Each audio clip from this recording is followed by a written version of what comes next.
Vice President J.D. Vance has issued a stark warning about Europe's trajectory, arguing that the continent's lack of border control and increasing crackdown on free speech are setting it on a dangerous path. And he's absolutely right. For years, European leaders have prioritized open border policies and political correctness over national security and individual freedoms. The result? Rising tensions, social unrest, and a growing disconnect between ordinary citizens and the metropolitan elites who govern them. Vance's message couldn't be clearer. Europe needs to wake up before it's too late. If the current leadership continues down this road, the consequences will be irreversible. In today's video, we will watch and react to what Vance has said. But first, hit the like button and subscribe to the channel for more.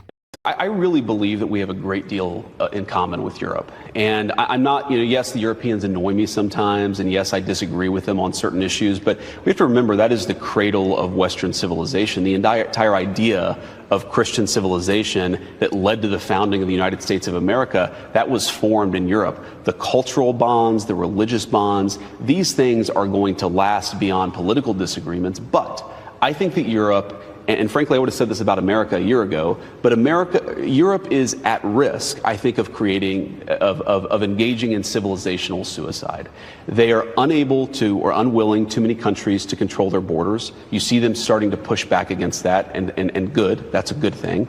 You see them starting to limit the free speech of their own citizens, even as those citizens are protesting against things like the border invasion that got Donald Trump and a number of European leaders elected. So look, I want Europe to thrive. I want them to be an important ally. Part of that is going to be Europe respecting its own people, respecting its own sovereignty, and America can't do that job for them. If you have a country like Germany, where you have another few million immigrants come in from countries that are totally culturally incompatible with Germany, then it doesn't matter what I think about Europe. Germany will have killed itself, and I hope they don't do that because I love Germany and I want Germany to thrive. One of the biggest failures of modern European governance is its inability to secure its borders. While countries like the US have leaders pushing for stronger immigration policies, much of Europe has gone in the opposite direction, welcoming mass migration without proper safeguards. The consequences? Increased strain on public services, rising crime rates, cultural tensions that governments refuse to address. At the same time, many European governments are cracking down on free speech, punishing those who speak out against the failures of mass immigration or challenge the establishment narrative. This toxic combination of weak border policies and authoritarian speech control is a recipe for disaster. The metropolitan elite, the bureaucrats, politicians, and media figures who dictate policy from their ivory towers are completely detached from reality. While they continue to push open borders and silence dissent, ordinary people are the ones dealing with the consequences. Rising crime, overcrowded cities, failing social services, these are real issues that European leaders refuse to acknowledge. And when the public dares to speak up, they're smeared as extremists or censored altogether. Trump and Vance understand what's at stake. Unlike many European leaders, Donald Trump and J.D. Vance understand the importance of national sovereignty and free speech. They know that a country without borders is no country at all. They believe in the right of the people to speak their minds without fear of government retaliation. And they recognize that a strong nation must prioritize its own citizens first. Europe has a choice: follow the lead of leaders like Trump and Vance, or continue down a road of decline. If European nations don't take back control of their borders and defend free speech, they will soon lose their national identities altogether. The question is, will Europe wake up in time? Let me know your thoughts on this in the comments. In other news, the tensions between UK Prime Minister Keir Starmer and Russian President Vladimir Putin have just escalated after Starmer publicly condemned Putin's refusal to accept Donald Trump's proposed ceasefire deal. In a strongly worded statement, Starmer accused the Kremlin of playing delaying games and warned that the UK and its allies would increase economic pressure on Russia if it refused to negotiate seriously. With peace talks on the line, Ukraine fighting for survival, and Trump warning that a failed ceasefire could lead to World War III, what happens next? Let's break it down. Speaking ahead of a high-level video call with 25 world leaders from the coalition of the willing, Starmer demanded immediate action from Russia. "We can't allow President Putin to play games with President Trump's deal." He went further, saying that Russia's rejection of Trump's ceasefire plan shows that Putin is not serious about peace. The Prime Minister made it clear, if Russia does finally come to the negotiating table, the West must be prepared to monitor and enforce any ceasefire to ensure that it actually leads to a lasting peace. But if Putin continues to stall, Starmer has vowed to ramp up economic pressure, saying, "If they don't, then we need to strain every sinew to ramp up economic pressure on Russia to secure an end to this war."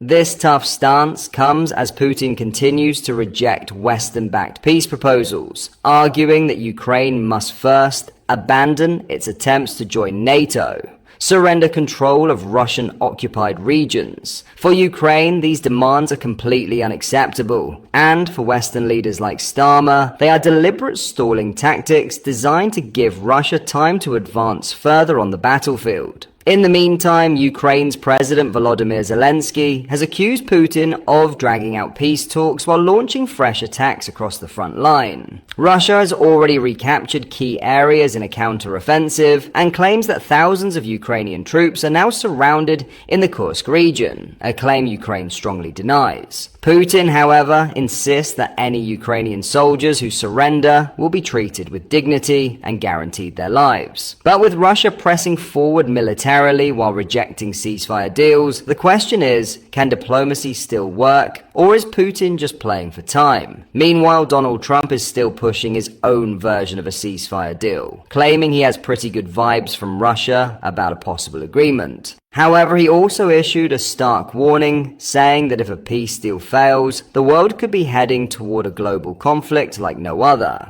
This could lead to World War III very easily. That would have been a war like no other because of nuclear weapons and other types of weapons that you don't even want to know about. With global tensions rising, the G7 nations have also weighed in, releasing a joint statement calling for a ceasefire with no conditions and reaffirming support for Ukraine's sovereignty. During today's high-stakes video conference, Starmer and world leaders will discuss the latest battlefield situation in Ukraine, aid commitments from each country, strategies for pressuring Russia to negotiate. Foreign Secretary David Lammy has made it clear that the UK, alongside its G7 allies, is fully committed to securing a peace deal on Ukraine's terms. But with Russia advancing, Putin refusing to engage, and Trump warning of World War III, the path to peace looks more uncertain than ever.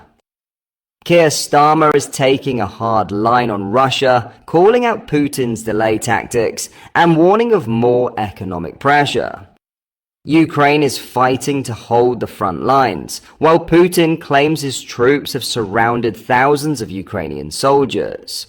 Trump says he's optimistic about a ceasefire, but also warns that failure could lead to a catastrophic global war. The big question now is, will Russia agree to peace talks, or is this conflict only set to escalate? What are your thoughts on what we discussed in today's video? Let me know down in the comment section below. If you've not yet already, make sure you do drop a like on this video and subscribe to the channel for more British content. Thank you, take care, goodbye.